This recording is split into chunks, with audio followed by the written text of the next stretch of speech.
এই ধর্মটাই বেছে নেওয়া উচিত যে চুরি করব, ডাকাতি করব, রোজা রাখবো, জীবনে সব গুনাহ মাফ হয়ে যাবে, ঠিক না?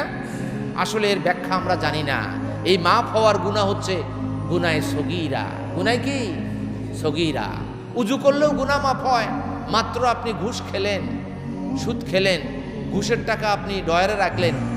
রাসূলুল্লাহ সাল্লাল্লাহু আলাইহি ওয়াসাল্লাম বলেছেন, উজু করলে হাতের গুনাহ, নাকের গুনাহ, কানের গুনাহ, এমনকি নখের নিচের গুনাহও ঝরে পড়ে যায়।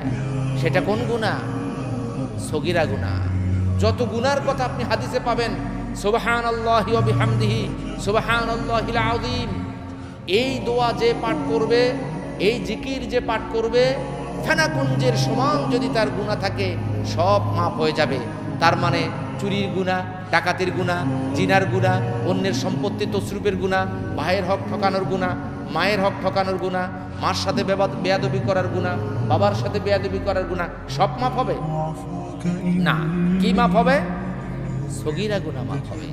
তাহলে এই যে লাইলাতুন নিসফি মিন শাবানে আল্লাহ মাফ করেন, কি গুনাহ মাফ করেন?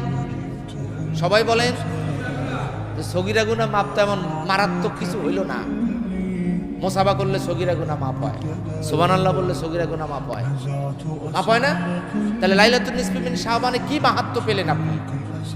কিছুই তো পেলেন না। সগীরা গুনাহ তো আমার সাথে আপনি মুসাফা করেন, আপনার অনেক গুনাহ ঝরে যাবে। রাস্তায় মুসাফা করেন, অনেক গুনাহ ঝরে যাবে। আল্লাহ আরো বড় অফার দিয়েছেন, বাম্পার অফার। এটা তো হাদিসের অফার, আল্লাহর কাছে আরো বড় অফার আছে। 4 নম্বর সূরা। কত নম্বর সূরা?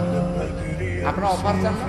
বিভিন্ন অফার, সিমের অফার, মোবাইলের অফার, তারপরে বিভিন্ন কেনাকাটার অফার, মাঝে মাঝে দেখেন না বাটার দোকানে অফার।